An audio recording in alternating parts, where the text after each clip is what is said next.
In this video, I'm going to share with you the best practice routine you can put together if your focus is improving your sight reading on piano. And if you watch until the end of the video, I'm going to actually give you 2 key tools that you can use to help you reach your sight reading goals. So with that said, if you watch until the end, I will share with you what those two those two tools are that's gonna be very helpful for you. So when you're practicing sight reading, right, obviously the playing part is going to be the natural aspect of it.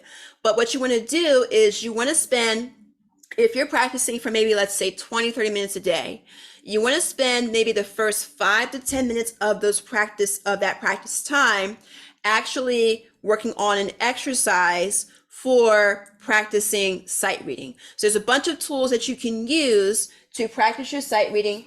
I'm going to actually show you one of the tools now. I'll show you the other tool at the end of the video. But there's a tool, there's an app actually, and it's called Tenuto.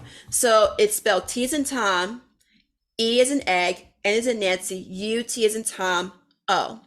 And if you are on a desktop, there's a website version of this, and that one is called musictheory.net. So it's not musictheory.com, it's musictheory.net. So musictheory.com is a different site. You want to go to .net. So on that website, there's going to be a bunch of free tools that you can use to practice naming your notes on the sheet music, on the treble clef, the bass clef. Also shows you practices or exercises on how to name your keys on the keyboard. There's a bunch of tools in there. But since this is about sight reading, I'm going to show you the app. Now, the app you can have on your phone. I think the iPhone has it. Well, the iPhone definitely has it. I think Android has it too. The iPad has it. Now, when you get the app is, I think it's like a one-time fee of like $3 or $4, but I'm telling you, it's absolutely worth it. I'm going to show you how to use that app right now. So Tenuto, it looks like this. So it looks like it's a little blue app. It has a white note with the white Tenuto line over it. If you go in there, and if you download it for the first time, you're going to see a screen that looks like this, right? So here, you're going to go where it says at the very top, the very first option, you're going to go to where it says note identification. You're going to tap on that. And what that does is it takes you to a screen that looks like this. So one of the things you can do in your first 5 or 10 minutes of warming up, if you're practicing sight reading, if that's your goal, you can use this app to help you practice naming your keys or naming your notes. So here you can see there's a treble clef, and there's a note. So if you've already gone through the whole Every Good Boy Does Fine thing, if you want to just practice that first, this would be a great app to do that. So what you want to do to set up your settings, you want to go where it has this little gear at the top right.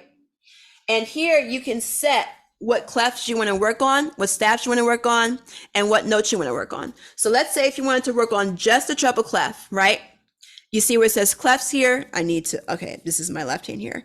I'm on the screen, so it's inverted. So I'm trying to figure out what side I'm working on here.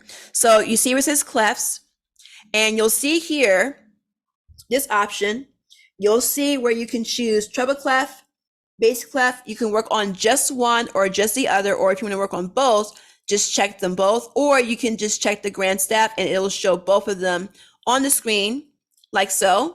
So if you want to work on both, you have that option. But let's say if you want to work on just the treble clef for right now, right? I'm going to uncheck this, and then you go back.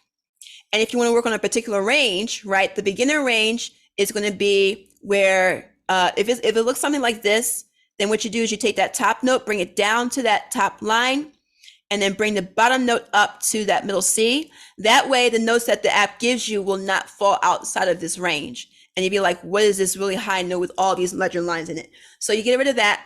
And here you see where it says positions. You can choose to do lines and spaces, or you can do lines only. So if you want to work on just Every Good Boy Does Fine, you want to work on Every Good Boy Does Fine, you can just select where it says lines only. Or if you want to do face, F-A-C-E, you can just do spaces only. And if you want to mix them up, you can check where it says lines and spaces. And then once you do that, once you set up your settings here, then you can just start working on your notes. So what the app will do is it will give you a note based on settings that you put in. So you know that that's going to be E. So whenever you hit the right note, what it does is it gives you a different note to work on. And this is infinite, guys. You could be sitting on here for hours. So don't do that because it's very addicting. but it's fun, right? It helps you reinforce naming your keys or naming your notes. You can do the exact same thing for the bass clef. Before I continue, you want to check out my free Piano in 3 Steps video in the description box. You can sign up for it. It basically is for complete beginners. If you are completely new to piano, if you don't know the first steps on how to learn, that Piano in 3 Steps video will get you in the door, and it's free to teach you how to learn piano from the very beginning. And if you sign up, I'm going to send you a very special tool, a surprise tool that you will get sent in your email.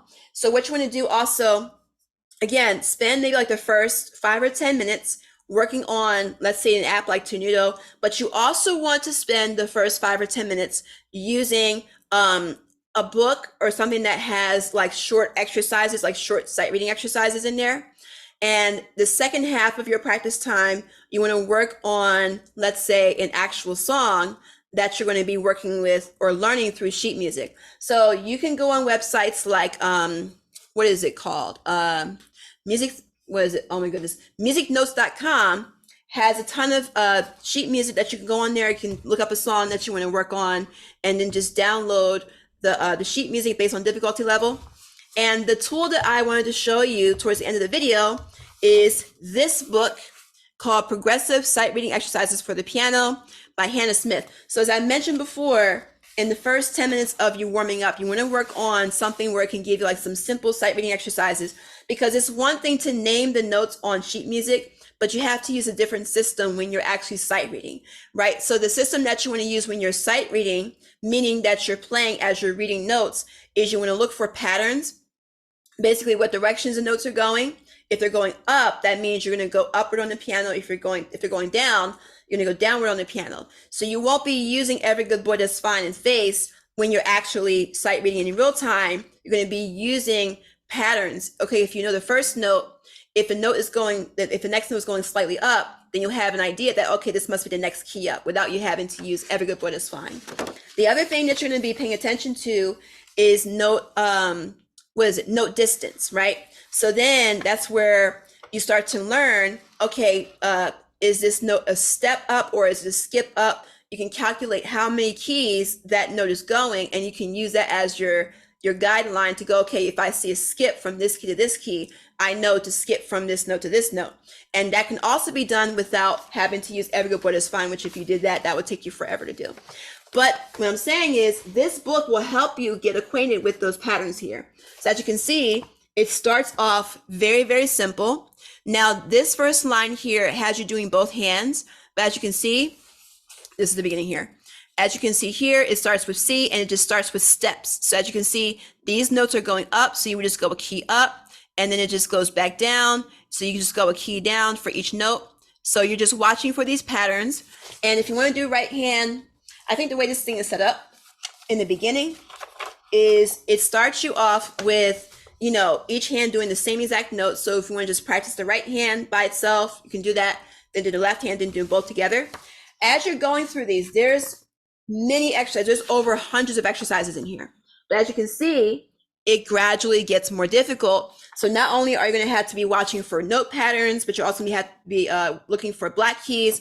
But if you also notice here that at some point, the right and left hand are going to be doing two different things. So these exercises are built to only be gone through once or twice. They're not built to be memorized. This is built to help you enhance your sight reading skills. When it's time for you to work on real songs, then you'll be able to do it without any problems. So in a future video, I'm going to be going over the practice routine you would need to use if your focus is on improvisation. So if that video is already published at the time that you watch this video, that will be in the end screen, either on this side or on that side. You'll see the title for it, and that should be on the screen for you to watch next. So if you like this video, please like, comment, subscribe, turn on the notifications bar. I will be posting future videos. And if you have questions, feel free to put them in the comment section. Thank you for watching. Look forward to seeing you in a future video.